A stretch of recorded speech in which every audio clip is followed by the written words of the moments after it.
All right. Good afternoon, everyone. I hope you all are having a wonderful day.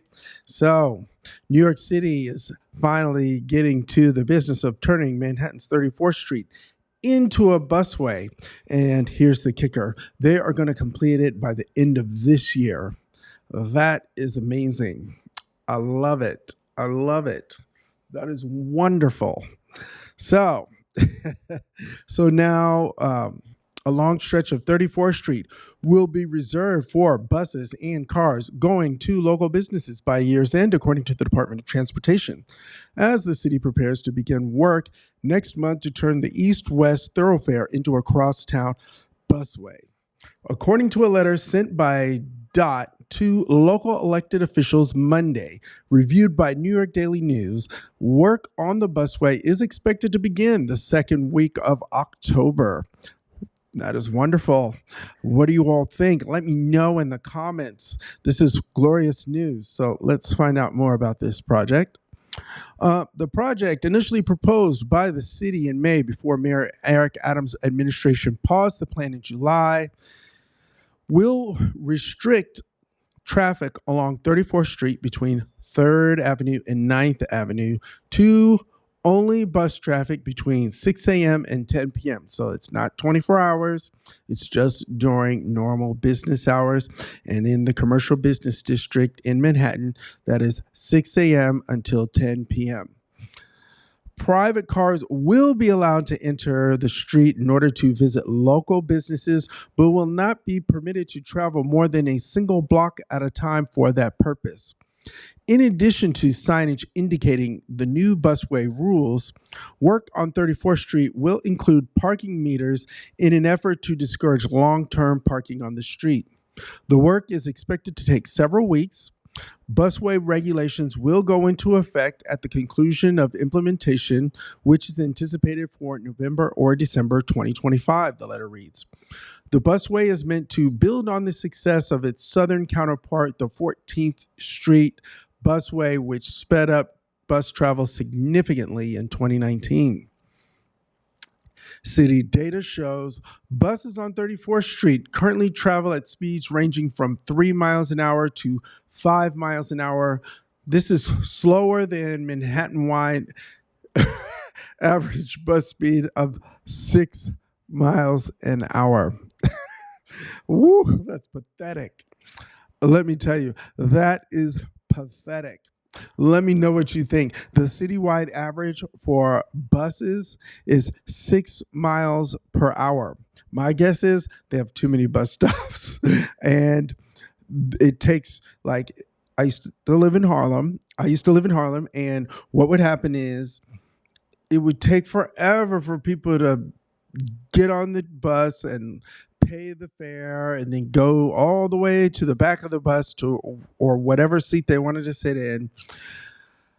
This is why Zoran Mamdani's plan for fast and free buses makes sense, because the bus can't be fast if it's not free, or at least the way we've implemented the fare collection right now. Fare collection needs to happen, let's say like in Switzerland, all the fare collection happens on an app.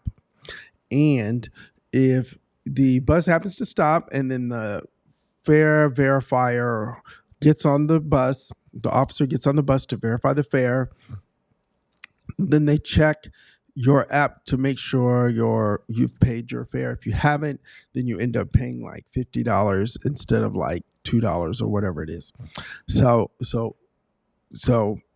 free buses, and so Zoran and his team they calculated the math and they determined that it would cost significantly more money to do fare collection than if they just made the bus free at all. So if they just made the bus free, then you don't have to worry about fare collection. You don't have to worry about anything. Everybody can just take the bus. And then a lot of times people are transferring from the bus to the subway, in which case then that makes the subway a more viable option for people. And then the MTA is in charge of the subway, so they can use that additional $600 million or use. So they're already trying to get people to pay the fare on the subway. So they could not spend 1 point whatever billion dollars twice, and they can instead spend it once and secure the payment for the subway.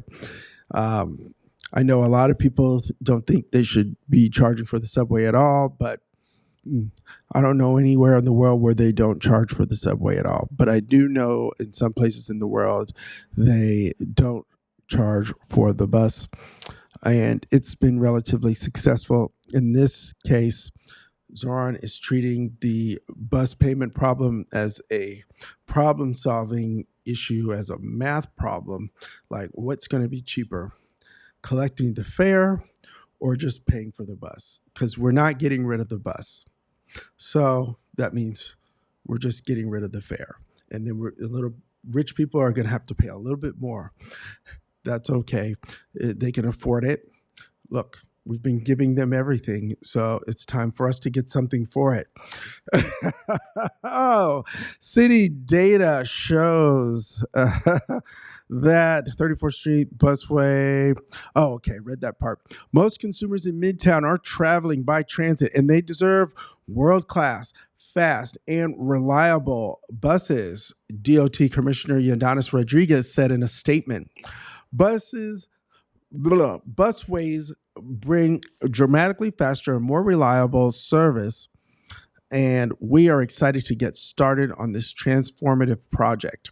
Rodriguez added that the 34th Street Busway is intended to support the city's Midtown South rezoning plan, which aims to bring 9,500 new units of housing into the Garment District.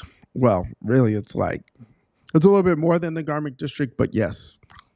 So this is wonderful. I'm thrilled. Let's do it. Get it done. Woo! Get it done. All right. Take care.